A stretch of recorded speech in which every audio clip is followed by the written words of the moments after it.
Hello everyone, hope you are doing well. So basically अब हम बात करने वाले हैं कि किस तरीके से हम मेंस के नोट्स बना सकते हैं बहुत ही कम टाइम में। और मैंने इसके लिए जेमिनी की हेल्प ली है, जो कि एक चैट एआई है। आप चैट जीपीटी की भी हेल्प ले सकते हो थोड़ा बहुत। और इसके साथ साथ मैंने गूगल की हेल्प ली है कि कुछ भी टॉपिक्स मुझे नहीं मिल रहे हैं तो उनको सर्च करके। तो सबसे पहले एथिक्स का शुरू करने से पहले जो सबसे मेन पॉइंट है वो है सिलेबस।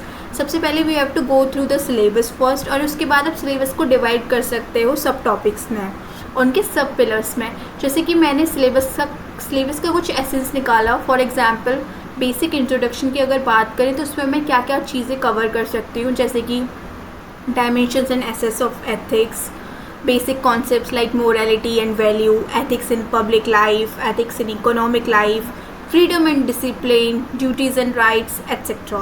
तो अब इन सब टॉपिक को मैंने किस तरीके से नोट्स की फॉर्म में सर्च किया है, और जितना इजी लैंग्वेज में रख सकती हूँ मैं उतना इजी लैंग्वेज रखने की कोशिश करूँगी, क्योंकि वो मुझे ही हेल्प करेगा मेंस के टाइम पे आंसर राइटिंग करने में, क्योंकि इतने ज़्यादा टेक्निकल वर्ड्स और कॉम्प्लिकेटेड बुकिश लैंग्वेज शायद मैं उस टाइम रिकॉल ना कर पाऊँ। तो लेट्स सी। तो जो पहला हमारा टॉपिक था वो था dimension and essence of ethics. इसमें मैंने एक बहुत ही सिंपल डेफिनेशन रखने की कोशिश की है, like what is ethics. So it is a complex field of study that examines what constitutes right and wrong behaviour. Simple. और उसको हम जितना पॉसिबल होगा करंट एग्जाम्पल से लिंक करने की कोशिश करेंगे। तो आप यहाँ पे देख सकते हो, आपको सबने जिसने पहले पढ़ा होगा उसे पता होगा टाइप्स ऑफ एथिक्स। नॉर्मेटिव होता है, virtual ethics, descriptive ethics, right. उसके बाद डायमेंशंस ऑफ एथिक्स, जो भी आपके अवर नोट में ये कि आपको जो भी आपको गूगल पे डायग्राम है आप यहाँ पे उसको पेस्ट कर दो। एसेंस ऑफ एथिक्स क्या है, जो मुझे कुछ बुलेट पॉइंट्स लगे, ये मैंने मोस्टली एआई से जनरेट किया है, उस अलावा डिफरेंट प्रॉम्प्ट्स देके। और उसके अलावा मैंने कुछ कोचिंग के नोट्स भी लिए हैं, उनको भी इसमें ऐड ऑन किया है वैल्यू एडिशन के लिए। तो इस तरीके से आप नोट्स बना सकते हो। अब जो मुझे नॉर्मेटिव एथिक्स है, मुझे बेसिकली एक टेबुलर फॉर्म में चाहिए था ताकि मुझे रिवीजन में हेल्प हो। मैं नहीं चाहती मेरे को 2-3 लंबे पेज में मेरे को नॉर्मेटिव एथिक्स की सारी डिटेल मिले, तो मेरे को एक टेबुलर फॉर्म में इधर मिल गया। इधर आप देख सकते हो डेफिनेशन है, थ्योरी है, नेचर है, स्कोप है, डिस्टिंक्शन है, ठीक है, क्लासिक एग्जाम्पल है, करंट इश्यूज़ हैं, एडिशनल पॉइंट्स हैं। सो ये सब चीज़ें कवर्ड है। सिमिलरली इन वर्चुअल एथिक्स मैंने उसको टेबुलर फॉर्म में ही रखा है। तो आपको कुछ नहीं करना, बेसिकली आपका जो भी कंटेंट है आप जेमिनी पे जाओ और आप उसमें प्रॉम्प्ट डालो कि give me it in tabular form, तो वो आपको दे देगा। ओके। उसके बाद आप देख सकते हो मेटा एथिक्स का मैंने बनाया है सिमिलरली। इसके बाद हम जाते हैं अपना अप्लाइड एथिक्स की तरफ। अप्लाइड एथिक्स की अगर बात करते हैं तो उसमें बहुत सारी चीज़ें आती हैं, bio ethics, cyber ethics, business ethics. तो सबसे पहला टॉपिक मैंने बायो एथिक्स लिया और उसको मुझे मल्टी डायमेंशनली मैंने कवर किया है। मुझे लगा मतलब जितनी भी टॉपिक्स इससे रिलेटेड क्वेश्चंस बन सकते हैं, जितनी भी पॉसिबल ऑप्शंस हैं, मैंने सारा उसमें कवर करने की कोशिश की। तो पहले मैंने बायो एथिक्स का थोड़ा सा रेलेवेंट यूपीएससी की किसी भी दृष्टि से या किसी भी वेबसाइट से देखा, मुझे पता चला बेसिकली क्या है। मैंने उसको जेमिनी में किया और मुझे पता चला अबाउट इस कोर कॉन्सेप्ट, और उसका मैंने एक ये डायग्राम है, आप इधर देख सकते हो, प्रिंसिपल्स ऑफ बायो एथिक्स उठाया। ये मैंने ऊपर डिटेल में भी लिखा है, लाइक पहला ऑटोनॉमी, नॉन मेलिफिशेंस, बेनिफिशियस, जस्टिस। उसके बाद बायो एथिकल इश्यूज़ के बारे में बात करें तो अगर क्या होता है कि कुछ होते हैं क्लासिकल एग्जाम्पल्स जो मोस्टली बुक्स वगैरह में होते हैं, और बुक्स इतना जल्दी अपडेट नहीं होती हैं, हम सभी जानते हैं। तो हम क्या कर सकते हैं, कुछ करंट रेलेवेंट एग्जाम्पल यूज़ करते हैं। फॉर एग्जाम्पल नॉर्मेटिव एथिक्स का मैंने जब लिखा था, मैंने विसल ब्लोइंग का एग्जाम्पल यूज़ किया, जो कि करंट कॉन्टेक्स्ट में काफ़ी यूज़फुल है। आजकल के इश्यूज़ क्या हैं, जैसे कि हम बात करें यूथेनेशिया की, राइट। अगर हम यूथेनेशिया की बात करें, here you can say euthanasia, और फिजिशियन असिस्टेड सुसाइड जो होती है, एनिमल राइट्स की बात कर रहे हैं हम, किसकी बात कर रहे हैं, रिप्रोडक्टिव टेक्नोलॉजीज़ की बात कर रहे हैं। आपको सबको पता है बायोटेक्नोलॉजी तो यूपीएससी का फेवरेट टॉपिक है। जो हम ऐसी चीज़ें मेंशन करेंगे, इन विट्रो फर्टिलाइजेशन, सैरोगेसी, तो एक्चुअली वो हमारे आंसर में एक इम्पैक्ट देगा। Now let's see. उसके बाद एथिकल थ्योरीज क्या क्या रिलेटेड हैं इससे, रेगुलेटरी बॉडीज़ एंड गाइडलाइंस। ये मेरे को जब मैंने उसमें जेमिनी में डाला तो मुझे सब कुछ उसने दिया और मुझे लगा कि मुझे इस पर्टिकुलर चीज़ में और डिटेल चाहिए तो मैं एक और प्रॉम्प्ट डाल सकती हूँ, मुझे और डिटेल्स भी प्रोवाइड करेगा। फॉर एग्ज़ाम्पल इंडिया में कौन कौन सी रेगुलेटरी बॉडीज़ हैं, ICMR, national bioethics committee, department of biotechnology. इसके अलावा इंडिया में कौन कौन से लॉज हैं अभी के लिए, pre conception and pre natal diagnostic techniques, transplantation of human organs act, human tissue act, surrogacy regulation acts, right. अब जो हम मेन से पहले जो हम रिवीजन करेंगे तो जो आप यहाँ पे देख सकते हो हाईलाइटेड पॉइंट्स हैं, सिर्फ हम उन मेजर पॉइंट्स को देखेंगे। उसके बाद उसका जो डिटेल है वो हम एग्ज़ाम में खुद से भी कर सकते हैं अगर हमने 1-2 बार रीडिंग लगाई हुई है।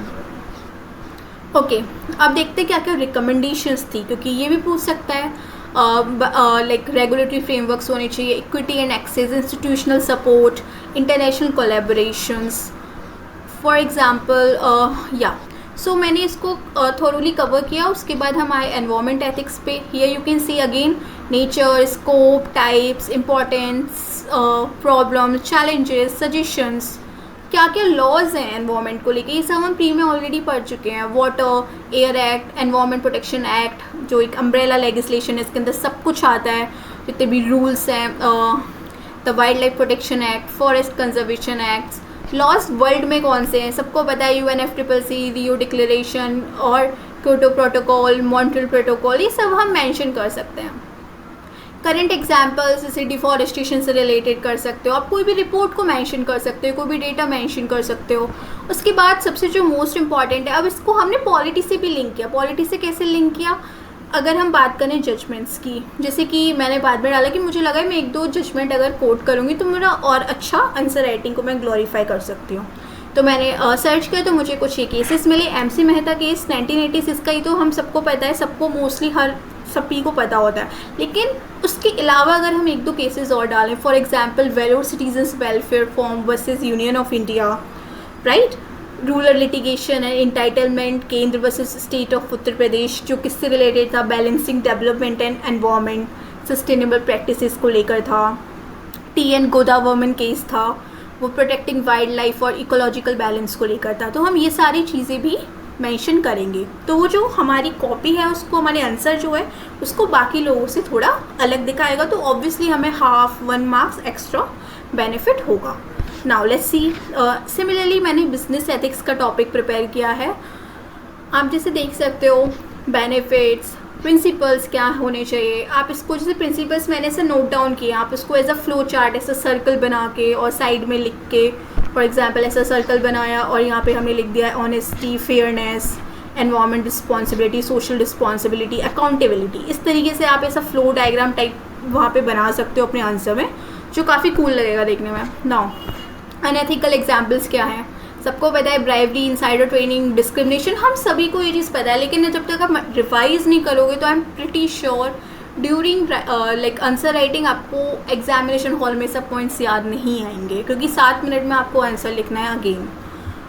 नाउ मेंटेनिंग एथिक्स, उसके बाद जो मोस्ट इम्पॉर्टेंट है, मुझे लगा कुछ मुझे अपने आंसर में स्पेसिफिक केस स्टडीज़ भी कोट करनी चाहिए। अब वो क्या हो सकती हैं, for example Adani group controversy. Now आपको पता है हिंडनबर्ग रिसर्च का जो अभी इशू हुआ था शॉर्ट सेलर वाला, आप उसमें वो डाल सकते हो, आप उसका एथिकल कंसर्न डालो, transparency, misleading investors, potential account fraud, उसका इम्पैक्ट क्या पड़ा, उसका इम्पैक्ट हम सबको पता है, इंडियन स्टॉक मार्केट में पड़ा, डैमेज इन्वेस्टर कॉन्फिडेंस हुआ, ऑनगोइंग इन्वेस्टिगेशंस, मतलब इन सब में इस चीज़ों का इम्पैक्ट बढ़ा। तो आप मतलब बेसिकली ये देखो, जैसे फ्लिपकार्ट डेटा ब्रीच का हुआ था 2018 में, तो आप ये मेंशन कर सकते हो, ये आपको केस स्टडीज़ में भी हेल्प करेंगे ये नोट्स।